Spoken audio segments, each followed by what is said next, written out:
Hello, I'm Scott Wrighton, and it's my pleasure to serve as your Decatur City Manager, as well as to bring you these weekly updates about what's going on with your city government.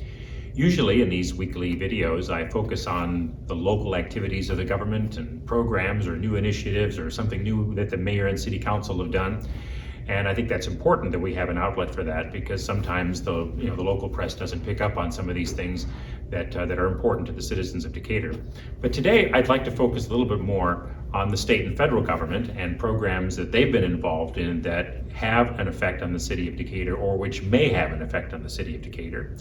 Of course, a lot of the federal funding and federal programming changed radically with the onset of the pandemic in March of 2020. The first major legislation during the Trump administration was what was called the CARES Act. And the CARES Act largely focused on putting more money into small businesses to help small and medium-sized businesses weather the effects of the pandemic, of the closures, of the displaced employees, how it affected supply chain. Those financial impacts, in the view of the federal government, were more felt by small and medium-sized businesses, so get that assistance to small and medium-sized businesses. The Biden administration has taken a slightly different approach with the ARP, or the American Rescue Plan. There's a significant reorientation in providing money instead to governments to run programs that also provide economic and social assistance to people that are the most affected by pandemic.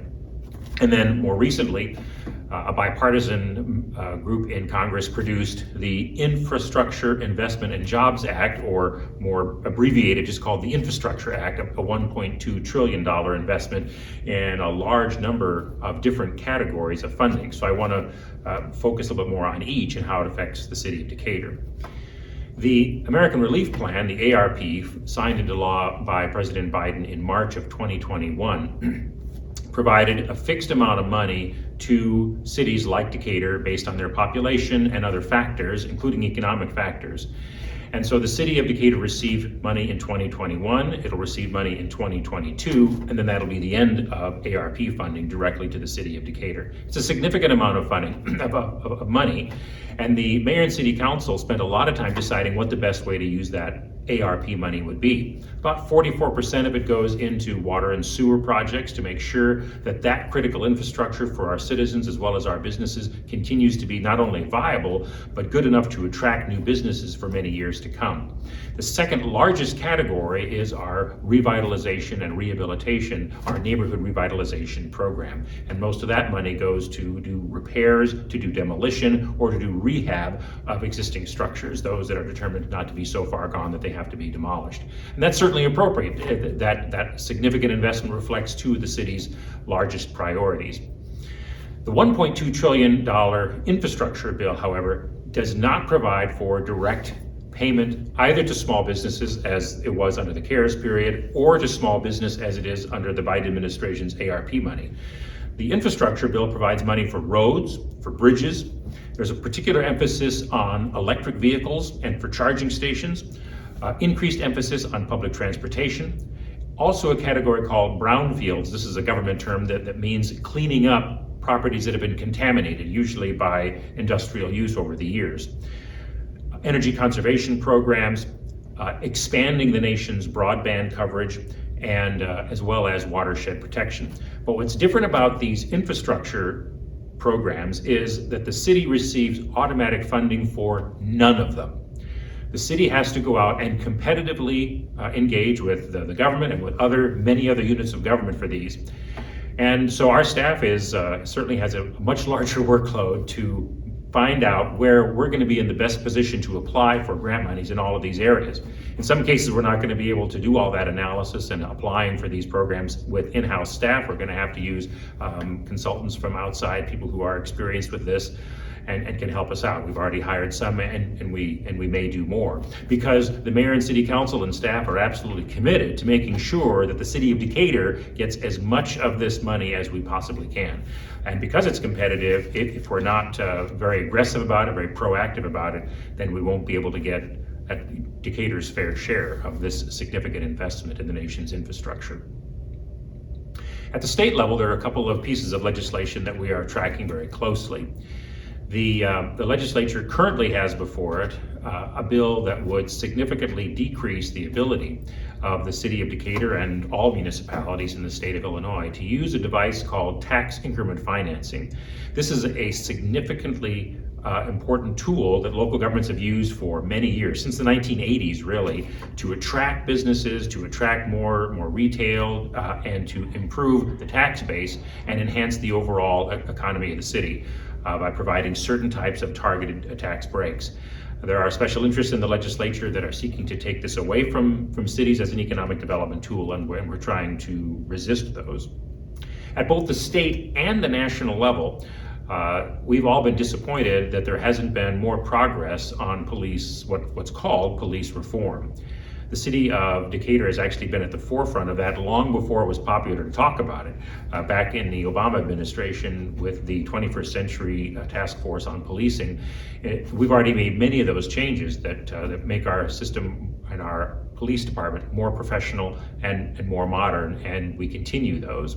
What often is not talked about is that both at the state and the national level, I think the main reason why these in many cases good police reform bills aren't able to see success is because all of them seem to include an attempt to take away what's called qualified immunity for police officers. There's a great misconception, I think, served up by the media that says that qualified immunity protects police officers from wrongdoing. It does not. If a police officer violates somebody's constitutional rights, then they are subject to litigation just like anybody else is.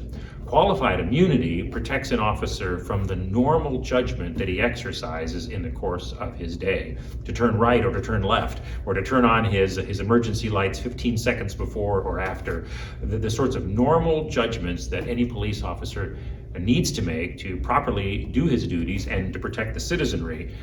He shouldn't be sued for those, and that's what's called qualified immunity. We have a unique opportunity here in the city of Decatur to make our interests known at the state legislature, because right now the mayor of the city of Decatur, Julie Moore-Wolf, serves as the president of the Illinois Municipal League. The Illinois Municipal League is the representative of more than 1,200 municipal governments throughout the state of Illinois, and speaks as one voice in the legislature to let legislators know what the views of local governments are. So we're pleased to have that kind of special voice. The city of Decatur is always looking for qualified employees, and if you're interested in a job with the city of Decatur, I would encourage you to go to our website. Because of issues related to law enforcement and how it's perceived in the national government, even though there's a great deal of support for law enforcement here in Decatur, but nevertheless we have trouble recruiting quality police officers.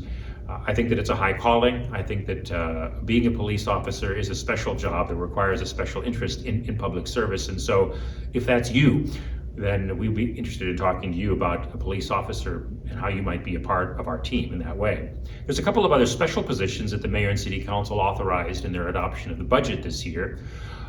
Because of our growing emphasis on watershed management and making sure that we reduce the amount of siltation that comes into Lake Decatur every year, we're hiring a watershed specialist, someone who knows about erosion control and erosion structures, and being able to talk to farmers about different techniques that they can use on their fields to reduce siltation and topsoil erosion.